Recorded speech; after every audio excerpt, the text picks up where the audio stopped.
And you might say, well, I don't believe in God. And then I would say, well, do you believe in good? And you'll say, no. I say, well, then you can't act. Because you act towards a good, or you're not motivated. I called Simon Gunning, who's the CEO of Campaign of Living Miserably. It's a big mental health charity here. And I said, give me the updated stats. He said to me, 19 to 35-year-olds, which is that demographic that are listening to this predominantly, are twice as likely to report being in crisis than any other group. Right. And there's a reason. It's a very straightforward reason. It's literally this. The more you are focused on yourself, the more miserable you are. It's as simple as that. But that's society now these days. I know. Well, and there are terrible forces pushing us in that direction.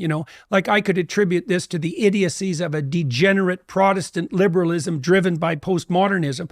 But you could also just as easily point to consumerist capitalism. It's like, it's all about you. It's all about what you want. Worse, it's all about what you want right now. Worse, it's all about what your basest appetites want regardless of cost right now. Well, that's the same as being 2 years old.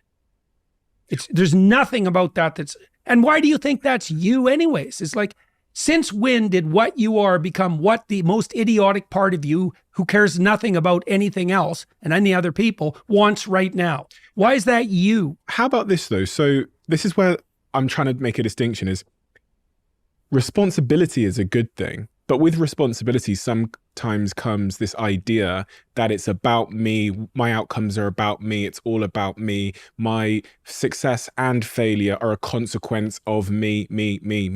Yeah, well, right, absolutely. Well, that's why the classical Christian philosophy has always been that you cannot infer someone's moral worth by the level of accomplishment. So the aristocrats would have said, the Roman aristocrats would have said, well, look at me. Like, it's pretty obvious, speaking to a slave, say, it's pretty obvious that I'm better than you. First of all, I can slap you and there's not a goddamn thing you can do about it. And you have to do what I tell you to do. And I've got all the money and all the stuff. And I can make all the decisions. And I have all the power. Clearly, that's evidence that I'm morally superior to you. But didn't they believe that a god had granted them that superiority to some degree? So didn't they often believe in fortune as the... Sure. Well, sure. Of course they did. That just made it even better. It's like, the fact that I've got the power is a reflection of the fact that the cosmic order is clearly on my side. And we believe that less now because of the decline of religion. So we now think that our outcomes are more determined by our own actions. Yes, but lurking underneath that is there's a hidden God lurking underneath all that too. It's just that the God has become subjectivity. It's something like that. When God talks to Moses out of the depths of the burning bush, he says, I am what I am. And that's what every degenerate Protestant liberal says now. I am what I am. And they also say, and if you don't go along with it, the consequences for you are going to be pretty damn dismal. Use my pronouns, adopt my identity, play the game that the worst part of me insists on, or else. And it is a consequence. I said Protestant liberalism for a reason. Like, as we've moved away from God, we've moved into a radical subjectivity. Now, the problem with that is that a radical subjectivity, especially one of impulse, is unbelievably immature and counterproductive. It just doesn't work any more than a room full of 2-year-olds works. What's a better idea? This subsidiary structure. It's the adoption of voluntary responsibility. Way more complex identity. It's like, take on the load. Take someone in your life, make a permanent relationship, work it out, have some kids, serve your society at all these different levels, strive upward. What's up? Okay, here's the definition of up. A better solution unites more situations and people across broader spans of time. Is this why, and this brings me to, you're doing Peterson's Academy, which is an online sort of interactive learning platform you've designed, which is kind of, seems like it's taking on this typical university structure. I was on there, I see people can sign up right now, but why are you doing Peterson's Academy? Well, curiosity. I'm curious about virtually everything. I started putting my lectures on YouTube because I was curious. What'll happen if I use this? So curiosity. But then the more deliberative answer is I'm in a very fortunate position because I can meet pretty much anyone I want to meet. And the people I want to meet are almost always interesting thinkers, let's say, or people who've done interesting things repeatedly in their lives. And so I can find those people, and some of them are very charismatic and they have lots to say, and I am providing them with a platform to say those things, and we can do it at extremely high quality and very, very low cost, and we can distribute that to everyone. And I am an educator. I'm a professor, or at least I was. I'm still a professor emeritus.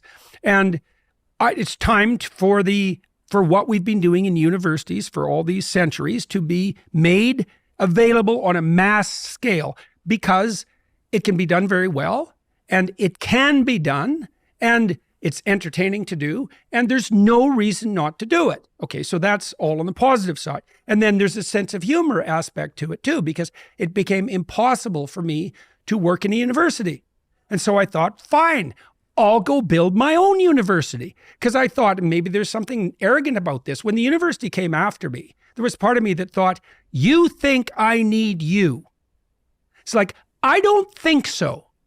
I think you need me. And if you don't want me around anymore, we'll see who needs who. Now, like I said, I was irritated and peeved, and maybe there's something arrogant about that, but let's reconfigure it. So here's one of the experiences I've had bringing these professors down to Miami. This is especially true with the professors from Cambridge and Oxford. Like some of these people, man, they're deadly. You're lucky to have a conversation with them. They've been thinking a long time. They're super smart. They're wise. They know their field. They're great communicators. These are stellar people. And their universities treat them terribly.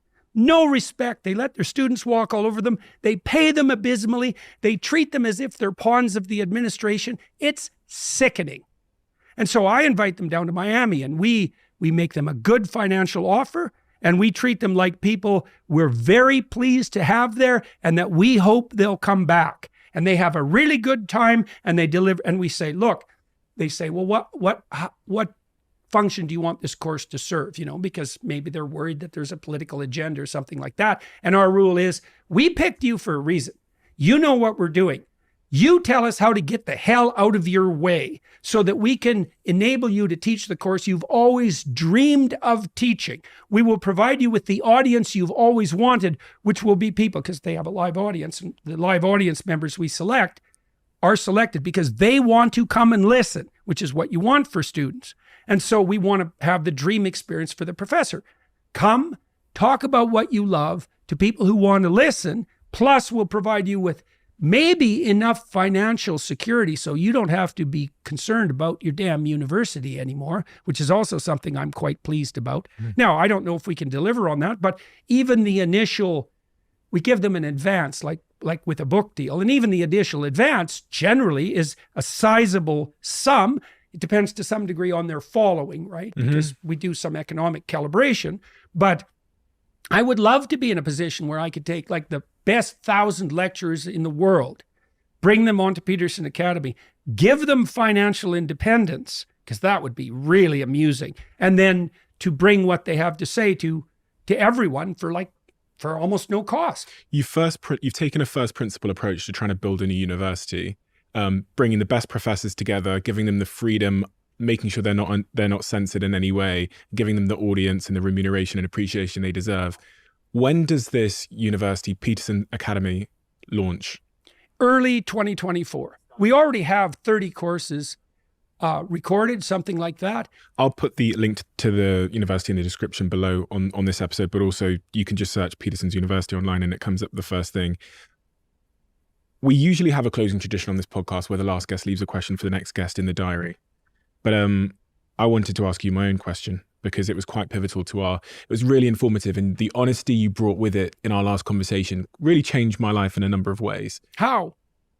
I'll tell you after I ask you the question. Okay. The question is, how are you doing? Good. I still have a lot of pain, so that's annoying, but not anywhere near as much as I did have when I was really sick. So I almost always feel like I have a relatively serious flu, achy. It's some neurological problem, and I have no idea what it is, and neither does anyone else. But but I'm not anxious at all. And my head is very clear. And I have such a ridiculously interesting life that the leftover trouble is basically irrelevant. I wish it would go away, but whatever, it's not that big a problem. So, and I just have an absolutely miraculous realm of opportunity in front of me. It's crazy. Every day I have is so interesting that it's almost unbearable. And I would tell people who are listening, you might want that for yourself, let's say. You might want to have that. And I can tell you, one way to increase the probability that things will unfold for you properly is to not lie. Just stop lying. Period. Stop saying things you believe to be untrue. Stop doing things you know to be wrong. Just start with that. You'll get closer and closer to the truth. And the truth is the adventure of life. That's the advantage to the truth. You have the world on your side. But obviously, because if you're lying about things, you're opposing reality. Who are you? Who are you to oppose reality? Good luck. Unbearable. It's almost unbearable. Your life is so exciting and so full of opportunities that it's almost unbearable. Yeah. It's like an action adventure movie all the time. It's crazy. It's crazy. Wherever I go, I can talk to whoever I want, essentially. I'm going from country to country. People stop me on the streets. They're happy to see me. It's like I have friends wherever I go. Really, it's crazy. And people, they feel they know me because they've been watching hours often, and they do know me. I don't know them, but they certainly approach me on good terms, and I just was in 9 different countries, and I have a team of people who set up meetings for me, like dinner meetings and so on in these countries. And they're always people, they're well-placed people in the political realm and the cultural realm. They're hyper interesting people. And, so I meet 30 people like that every second day in different countries all over the world. And then I have these podcasts, and I can basically phone anyone I want who I would like to talk to, and they'll talk to me. And so, 3 times a week, I get to sit down with someone who's like a bloody genius. And for 90 minutes, they'll tell me a whole bunch of things I don't know. So that's superbly interesting. And my books are selling like mad, and I'm writing another one, which I'm really interested in. And yeah, it's great. It's ridiculously interesting. And I truly believe that people have that at hand. You have that at hand. That's there for you. Jordan, thank you. My pleasure. It's always good to talk with you. It's always good to talk with you too. And you've given me a gift, as you did last time, in so many ways. So thank you so much for making the decision, because I know you could be anywhere. So for you to come here, that honor and that decision is not lost on me. So it means a lot to me. Thank you so much for the work that you do. Yeah, well, I'll tell you, just so you know too, it's like there's a reason I'm here. I have a team because I do have a lot of requests. And when you have more requests than you can possibly fulfill, there's a certain pain in that, because the requests are almost always of some quality. So we triage, and we're looking for people whose podcasts have reach and who have been successful and who will conduct a straightforward and honest interview, and that will, that are aiming up and that won't play games. And there's a reason I'm here. And the reason I'm here is because of the work that you've done. So, right. It's no favor. I'm glad to be here, but I'm here because this is the right place to be right now. So congratulations on that. Thank you so much.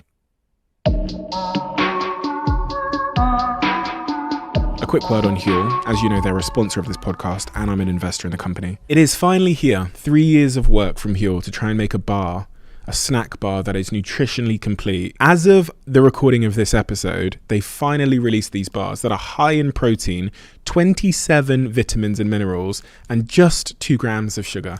The impossible has been done. And it tastes so goddamn good. Often these snack bars, these like high protein snack bars, taste like you're eating Play-Doh or cardboard or something.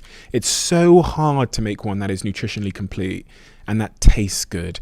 And ladies and gentlemen, here we have it. I'm going to put the link in the description to get your bar below. Try it out and tag me and let me know exactly how you get on, because it's so nice to finally have a bar that is nutritionally complete and that actually doesn't taste like cardboard and that tastes delicious.